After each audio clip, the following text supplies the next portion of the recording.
before Lynne issued a statement on behalf of the Sheikh, other attorneys had issued statements on behalf of the Sheikh, and nothing was said. This would inform Lynne that it was okay, because how is one to know that they are going to be targeted for special treatment?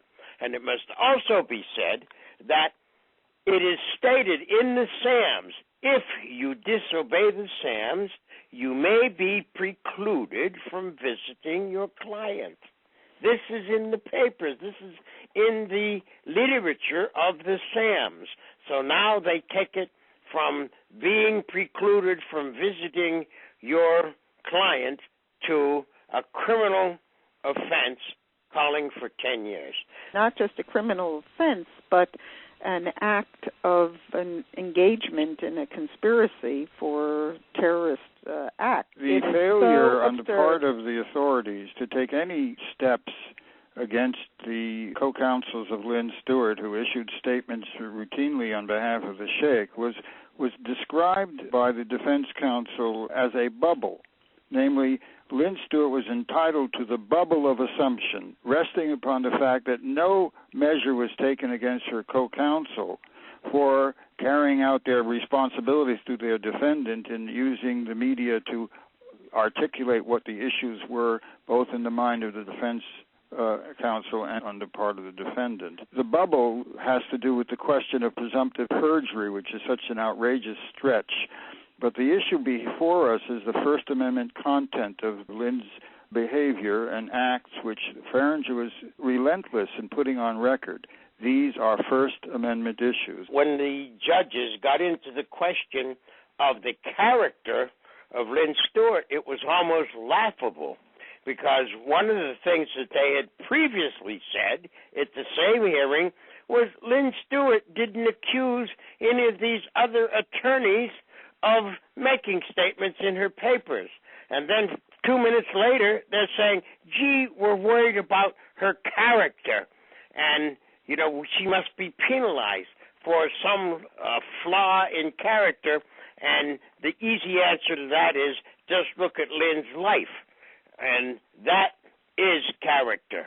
And the only reason why we were in court was because of Lynne's good character. And to have these judges sit and say foolish things like, we're here because we're concerned about Lynne's lack of character, maybe it's because they do not know what character is. They have never experienced anything but poor character.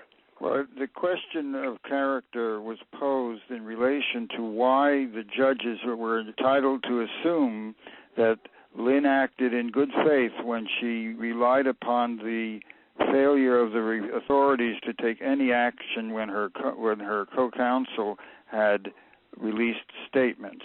And, of course, Precisely. The question of character was addressed by Judge Kodal in his original sentencing when he stated on the record that Lynne Stewart's life was one of her contribution not only to her many clients and defendants, but she had made a notable contribution to the nation at large.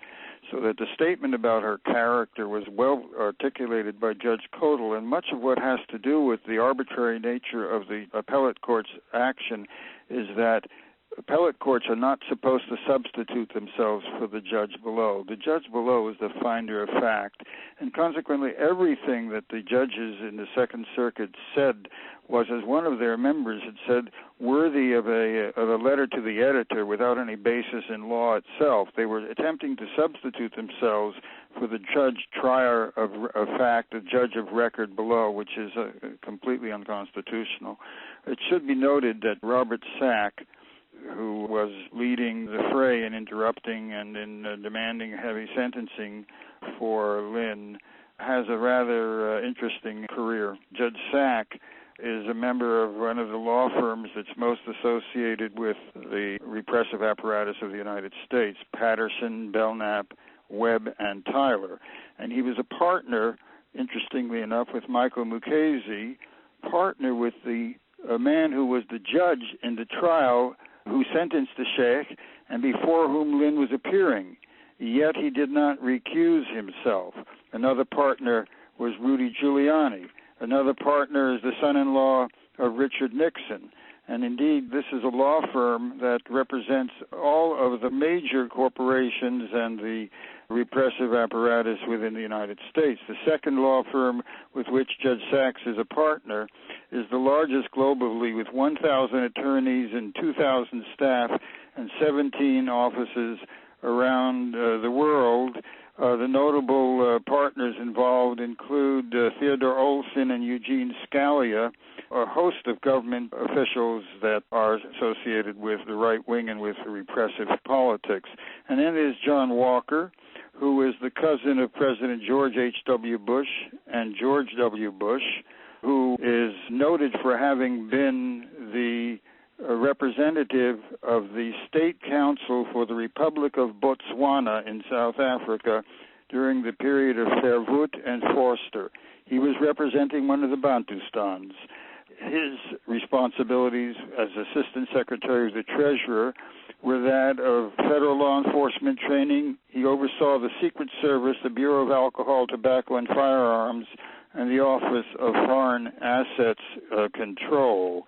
So we are dealing here with judges that have a long association with the repressive apparatus in the United States. And another law firm of which Judge Walker is a partner is Carter, Ledyard, and Milburn, which had represented Standard Oil way back when the U.S. government was seeking antitrust action against Standard Oil. Walker was representing Standard Oil, or his firm, I should say. It's important to understand that these are judges associated with the most retrograde features of the American ruling class. The third judge, Guido Calabresi, who is a legal scholar, his students include Judge Michael Mukasey, Clarence Thomas, and Samuel Alioto. So it's fairly evident that the judges have a very great stake in sustaining the suppression of attorneys who expose the nature of the state and defend those who are the targets of the power of the state in the U.S. And it's brought home in particular, I should say, by the speech on Monday, the speech of the Attorney General of the United States, Eric Holder, whose Justice Department is pursuing the incarceration for an extended time of Lynne Stewart. His speech was a sweeping assertion of quasi-dictatorial powers, including the power of the United States President to sign death warrants secretly for any person, including U.S. citizens, without judicial review. In his speech, Holder praised the Guantanamo Bay military tribunals and held them up as a model. I have particular faith in the framework and promise of our military tribunals, he proclaimed. And he argued in favor not only of the constitutionality of assassination, but he made an extraordinary distinction between what he called due process and judicial process.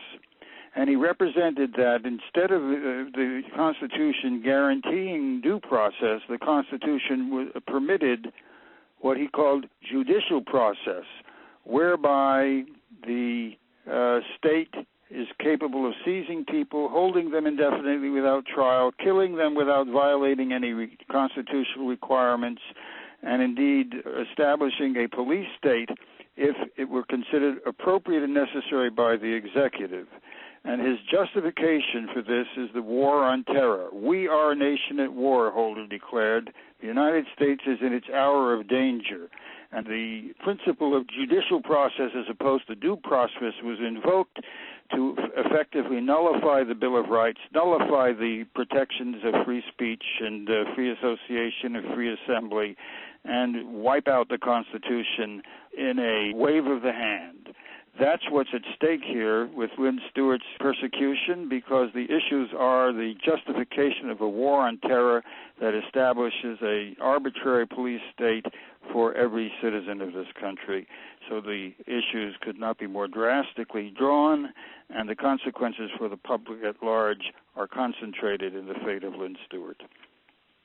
Well, in case anyone missed, when you were talking about Verwoerd and Botswana, that was the period of apartheid or slavery in South Africa that these judges were supporting with their representation, and we hear nothing of that.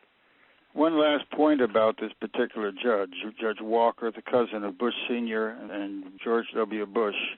The good judge was driving his vehicle in Connecticut at night, and he ran over a traffic cop, killing him outright. He wasn't detained. He wasn't arraigned. The police did not question him. They did not take his blood alcohol levels. No charge was brought, not involuntary manslaughter, zero. It is with impunity that the rulers of this country protect themselves and inflict arbitrary judgment upon the people over whom they preside. I'd like to remind our listeners you can write to Lynne at Lynne Stewart, and her prison number is 53504-054, and that's at the Federal Medical Center, Carswell, Carswell, P.O. Box 27137, Fort Worth, Texas, 76127. And if you can send money for Lynne's commissary to allow her to purchase books and personal items, you would do that with the Western Union blue form specifying Lynne Stewart and her prison number, 53504-054. You've been listening to an update of the case of Lynne Stewart. This has been Taking Aim with Ralph Schoenman and Mya Shone, along with Ralph Poynter. Piki no bini ai, ta tam ta chinda paro.